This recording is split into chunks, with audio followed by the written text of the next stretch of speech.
चर्चा के लिए आज हमारे साथ जुड़ गए हैं एमके इन्वेस्टमेंट मैनेजर्स के डायरेक्टर और चीफ इन्वेस्टमेंट ऑफिसर मनीष सुंथालिया जी। मनीष जी, बहुत स्वागत है आपका 18 आवर्स स्वदेश पर। सबसे पहले अपना समय देने के लिए आपका बहुत शुक्रिया। बिल्कुल मनीष जी, सबसे पहले तो भारतीय बाजार में पिछले दिनों काफ़ी सारी चीज़ें, काफ़ी सारे इकोनॉमिक पैरामीटर्स हमने देखे हैं। जीडीपी डेटा से लेकर इन्फ्लेशन डेटा और ताज़ा आरबीआई की तरफ से जो बूस्ट क्रेडिट पॉलिसी में मिला, ये सारी चीज़ें कॉन्फिडेंस डेवलप करती है। हालांकि विदेशी बाजार में अब भी टैरिफ को लेकर हैं कई सारी अनिश्चितताएं, काफ़ी कुछ हैं जो कि ट्रेड टॉक्स के जरिए भी निकल कर आएगा यूएस चाइना जब बातचीत करेंगे। अंडरटोन ओवरऑल मार्केट का, चाहे ग्लोबल अनिश्चितताएं हों, बावजूद इसके इस वक्त पॉजिटिव नजर आता है। आप कैसे रीड कर रहे हैं मार्केट के पैरामीटर्स को? डोमेस्टिक मार्केट को आप कैसे देख रहे हैं विज़ ग्लोबल मार्केट? देखिए, क्या है, डॉलर इंडेक्स तो वीक हो रहा है, तो उससे इमर्जिंग मार्केट्स को डेफिनेटली एक बूस्ट मिलेगा। तो इंडिया में भी एक बुलिशनेस का ओवरटोन डेफिनेटली है।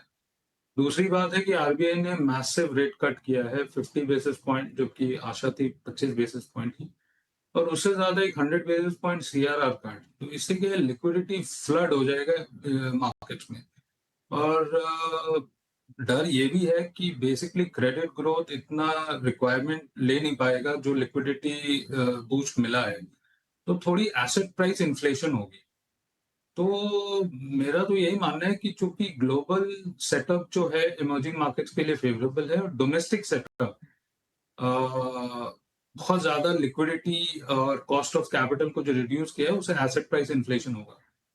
तो मार्केट ओवरशूट करने की पूरी गुंजाइश है, और मुझे लगता है कि थोड़ा सा एक्सेसिव बिल्ड होगा मार्केट में अपसाइड में। सो जो अभी तक व्यू पॉइंट था कि 25,000 को डिफिकल्ट होगा ब्रेक करना, जब तक कि टैरिफ का मैटर क्लैरिफाई नहीं होता। बट जो आरबीआई की जो मूव हुई है, उससे ऐसा लगता है कि मार्केट्स ओवरशूट करेंगे, और मार्केट्स मेरे हिसाब से ये 25,000 के बैरियर को कंफर्टेबली ब्रेक कर सके। ठीक है। मनीष जी, ये इन्फ्लेशन वाला रिस्क तो है, आप कह रहे हैं कि थोड़ी ओवर लिक्विडिटी की सिचुएशन हो जाएगी। हालांकि आरबीआई ने भी काफ़ी सपोर्ट दिया था लिक्विडिटी के फ्रंट पर। इसके अलावा ये जानना चाहेंगे आपसे कि बाजार की जो तस्वीर है यहाँ से, जो ये हाईवे है, क्या आपको एकदम क्लियर दिख रहा है या कोई रोड ब्लॉक्स हैं? आपके हिसाब से जो बड़े रिस्क हैं नियर टर्म में, वो क्या होने वाले हैं सर? देखिए, क्या है कि अर्निंग्स सपोर्ट तो मिला है फोर्थ क्वार्टर में। सबसे बड़ा जो रिस्क था वो अर्निंग्स का था, बट अर्निंग्स जो ट्रेजेक्टरी है फोर्थ क्वार्टर में, वो डेफिनेटली ऑन द सेम, मतलब हाई ग्रोथ पाथ पर ही है। और जो एडिशनल लिक्विडिटी है उस, और कॉस्ट ऑफ कैपिटल जो रिड्यूस हुआ है, वो अर्निंग्स ग्रोथ को बेसिकली एक फिलिप देगा। आपके जो 26 और FY27 के नंबर्स थे, वो मेरे हिसाब से इंटैक्ट रहेंगे फोर्थ क्वार्टर के बाद, और इनफैक्ट थोड़े से बेटर भी हो सकते हैं। तो आई थिंक एक over heating of the economy का एक रिस्क रहेगा। दूसरा, जियोपॉलिटिकल इश्यूज का एक रिस्क रहेगा। और तीसरा आपका टैरिफ का रिस्क रहेगा। अगर जियोपॉलिटिक्स ठीक ठाक रहा, और आपकी अगर टैरिफ वाली कोई नेगेटिव सरप्राइज नहीं आई, कहने का मतलब है 20%, 26% का टैरिफ नहीं आया इंडिया के ऊपर, और फ्री ट्रेड एग्रीमेंट का अगर टैरिफ आ जाता है, तो वो एक पॉजिटिव इंडिकेशन होगा मार्केट्स के लिए। और लिक्विडिटी की जो फ्लड हुई है, वो तो डेफिनेटली एक एसेट प्राइस इन्फ्लेशन क्रिएट करेगा। तो रियल एस्टेट, एनबीएफसीज, आपकी बैंक्स, जिनकी आपकी बॉन्ड बुक प्राइस होगी आप अपवर्ड ट्रेजेक्टरी में, क्योंकि 50 बेसिस पॉइंट कट हुआ है। ट्रैवल, ये सब सेक्टर्स में काफी, AMCs, wealth management platforms,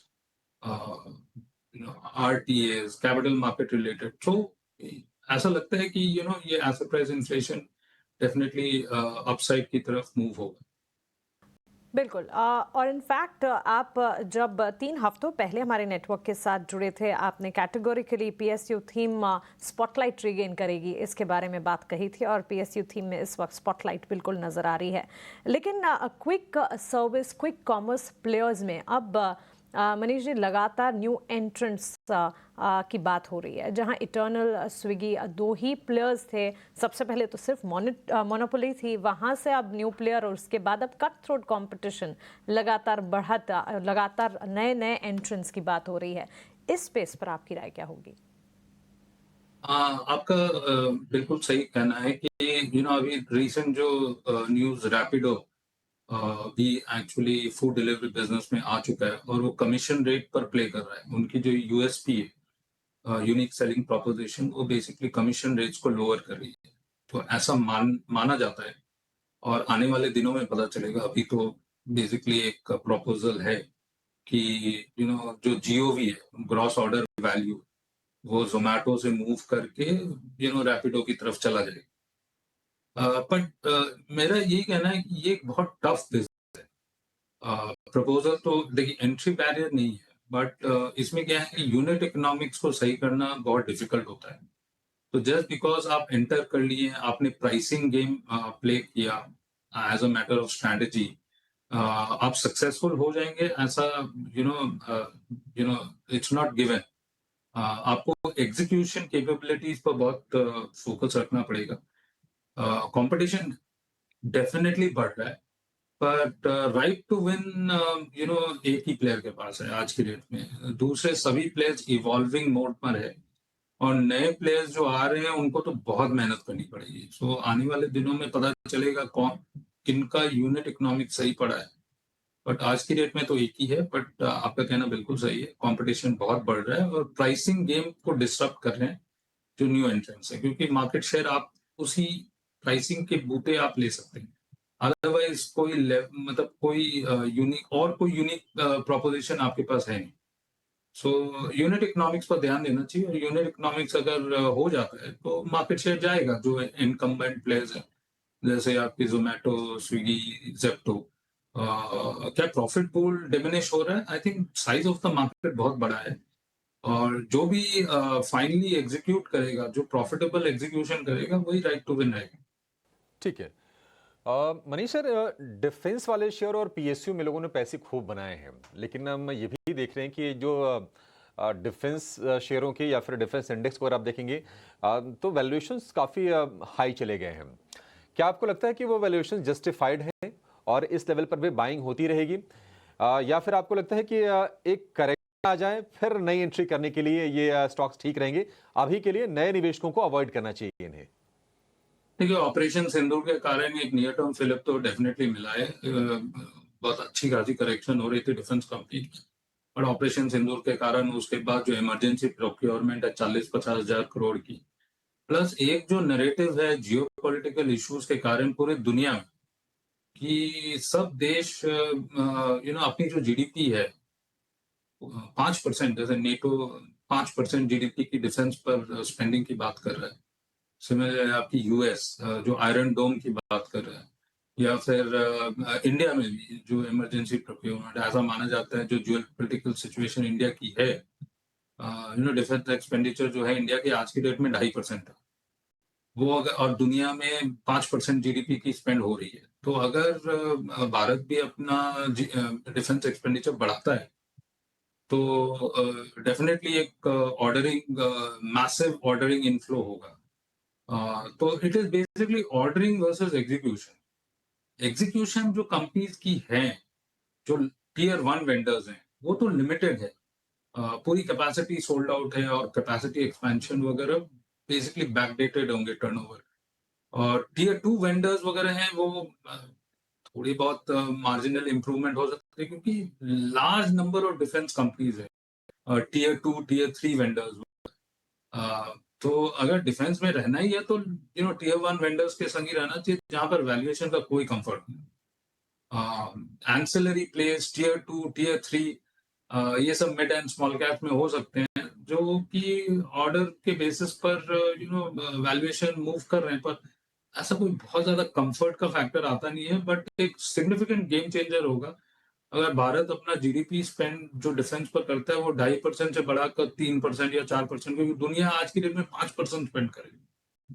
so is it the need of the hour? Maybe, I don't know, but अगर होता है तो ये एक बहुत बड़ा सेंटीमेंट बूस्ट होगा। क्या वैल्यूएशन करेक्ट होंगे? कहना बहुत ही मुश्किल है, क्योंकि ऑपरेशन सिंदूर के बाद तो सब कुछ पूरा इक्वेशन ही चेंज हो चुका है डिफेंस के पॉइंट ऑफ व्यू से। रखती हूँ आपकी इस बात से एंड हियर यू देयर। लेकिन डिफेंस के साथ साथ एक और space, life insurance, health insurance, आपका टेक हम जानना चाहेंगे बिकॉज ताज़ा डेटा अगर देखें लाइफ इंश्योरेंस के इंडस्ट्री के पर्टिकुलरली जब आते हुए नजर आए, न्यू बिजनेस प्रीमियम में हमने ऑलमोस्ट 13% की ग्रोथ देखी। Life insurance place focus radar पर भी रहे। ऑफकोर्स स्टॉक स्पेसिफिक आप राय शायद ना दे, लेकिन सेक्टर स्पेसिफिक इन दोनों थीम्स पर आपकी राय क्या होगी?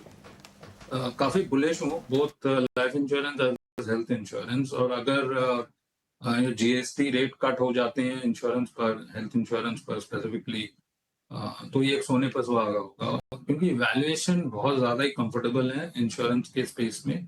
जो लार्ज इंश्योरेंस कंपनीज हैं और जो एडा की नई गाइडलाइंस आ रही है, बैंक इंश्योरेंस चैनल्स जिनके बहुत प्रोमिनेंट है, उनको डेफिनेटली एक मार्केट शेयर गेन करने की गुंजाइश बढ़ जाती है।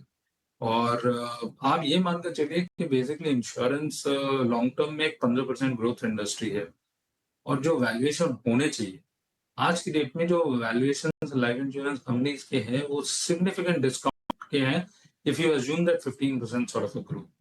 सो जिनकी डिस्ट्रीब्यूशन बहुत सही है, जिनकी product mix par versus non par या फिर इंश्योरेंस कंपनी इनकी अगर सही होती है, तो बेसिकली यहाँ पर मुझे तो एक अच्छी इन्वेस्टमेंट की अपॉर्चुनिटी दिखती है, both life as well as health. Hmm, ठीक है मनीष जी, बहुत शुक्रिया सर आज समय देने के लिए। तो इंश्योरेंस स्पेस में अच्छी अपॉर्चुनिटी है निवेश करने को लेकर, और इसके अलावा भी जिन सेक्टर्स पर आपको व्यू चाहिए, उम्मीद करते हैं कि मनीष सर ने आपको अच्छे से गाइड किया होगा। मनीष सर बहुत शुक्रिया आज समय देने के लिए और तमाम सेक्टर्स पर अपना व्यू शेयर करने के लिए।